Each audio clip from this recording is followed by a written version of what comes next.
Andhra Pradesh reorganisation act 2014 के अनुसार 2 जून 2024 को हैदराबाद पूरी तरह से तेलंगाना स्टेट के अधीन हो जाएगा। डिवीजन के 10 साल बाद भी आंध्र प्रदेश और तेलंगाना के बीच प्रॉपर्टीज के बंटवारे, इलेक्ट्रिसिटी बिल अरियर्स जैसे कई इश्यूज अनरिजॉल्व्ड हैं। ऑल्दो हैदराबाद 2 जून के बाद से दोनों स्टेट्स की शेयर्ड कैपिटल नहीं रहेगा, बल्कि ये केवल तेलंगाना की कैपिटल रह जाएगा। अकॉर्डिंग टू ऑफिशियल सोर्सेज, दोनों स्टेट्स के बीच आंध्र प्रदेश रीऑर्गेनाइजेशन एक्ट की शेड्यूल 9 और शेड्यूल 10 में लिस्टेड अलग अलग इंस्टीट्यूशंस और कॉरपोरेशंस का डिवीजन अब तक पूरा नहीं हुआ है, क्योंकि कई इश्यूज पर अग्रीमेंट नहीं बन पाया है। इससे दोनों राज्यों के मध्य डिस्प्यूट की सिचुएशन बनने की एप्रीहेंशन है। 2 जून 2014 को आंध्र प्रदेश के नॉर्थ वेस्टर्न पार्ट को अलग कर 29 स्टेट तेलंगाना बनाया गया था। स्टेट रीऑर्गेनाइजेशन एक्ट 1956 ने एक्सटेंडेड आंध्र प्रदेश स्टेट बनाने के लिए हैदराबाद राज्य के तेलुगु स्पीकिंग रीजन्स को आंध्र राज्य में मिला दिया गया था। आंध्र प्रदेश रीऑर्गेनाइजेशन एक्ट 2014 ने आंध्र प्रदेश को 2 अलग अलग states that is Andhra Pradesh और तेलंगाना में डिवाइड कर दिया था। 2014 में तेलंगाना स्टेट का फॉर्मेशन और आंध्र प्रदेश के डिवीजन के बाद कई इश्यूज पर दोनों राज्यों के बीच कंट्रोवर्सी जनरेट हुई है। आइए इनमें से कुछ मेजर इश्यूज को जानते हैं। तो पहला इशू है कैपिटल का इशू।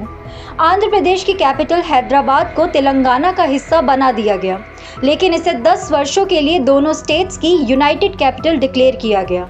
इस पीरियड के बाद आंध्र प्रदेश को अपनी नई कैपिटल बनानी थी, जिसके लिए अमरावती को चुना गया। ये प्रोसेस अपने आप में कॉम्प्लेक्स और कंट्रोवर्शियल रहा है। नेक्स्ट है रिसोर्सेज का बंटवारा। तेलंगाना और आंध्र प्रदेश के बीच वाटर रिसोर्सेज, इलेक्ट्रिसिटी और अदर नेचुरल रिसोर्सेज का बंटवारा एक मेजर इशू रहा है। कृष्णा और गोदावरी रिवर्स के जल के बंटवारे पर दोनों स्टेट्स के बीच डिफरेंसेस रहे हैं। तीसरा है फाइनेंशियल इश्यूज। डिवीजन के बाद दोनों स्टेट्स के बीच फाइनेंशियल लायबिलिटीज और प्रॉपर्टीज का बंटवारा एक इम्पॉर्टेंट इशू है। इसमें पब्लिक कंपनीज, इंस्टीट्यूशंस और गवर्नमेंट बिल्डिंग्स का बंटवारा शामिल है। Next up is educational and health facilities. Division के बाद एजुकेशनल एंड हेल्थ इंस्टीट्यूशंस का बंटवारा भी एक चैलेंजिंग इशू रहा है। दोनों स्टेट्स के स्टूडेंट्स और पेशेंट्स के इंटरेस्ट को ध्यान में रखते हुए ये इशू सेंसिटिव हो जाता है। अगला है political and cultural differences.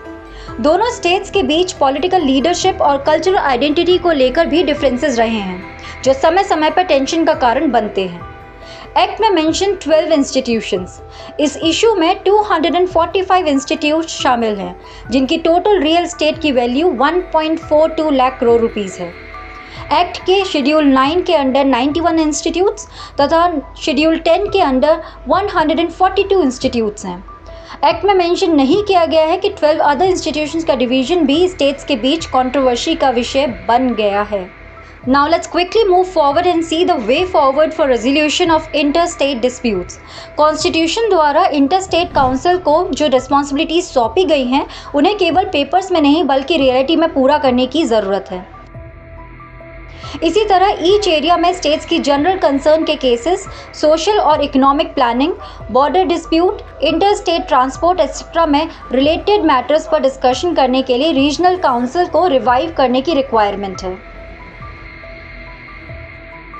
India is a symbol of unity in diversity. However, इस यूनिटी को और स्ट्रॉन्ग करने के लिए सेंट्रल और स्टेट गवर्नमेंट्स दोनों को कोऑपरेटिव फेडरलिज्म के लोकाचार को एसिमिलेशन करने की नीड है। तो ये थी important information regarding this topic. अब समय है इसके निष्कर्ष को जानने का। इन इश्यूज़ को सॉल्व करने के लिए दोनों स्टेट्स की गवर्नमेंट्स और सेंट्रल गवर्नमेंट समय समय पर कॉन्वर्सेशन और एग्रीमेंट्स की कोशिश करती रही हैं। हालांकि ये कंट्रोवर्सी कॉम्प्लेक्स और डीप है और इनके सोल्यूशन में टाइम और कोऑपरेशन की आवश्यकता है। So this is all about this topic. ऐसे ही करंट अफेयर की वीडियोज़ के लिए kindly subscribe to our YouTube channel. Thank you so much and have a great day.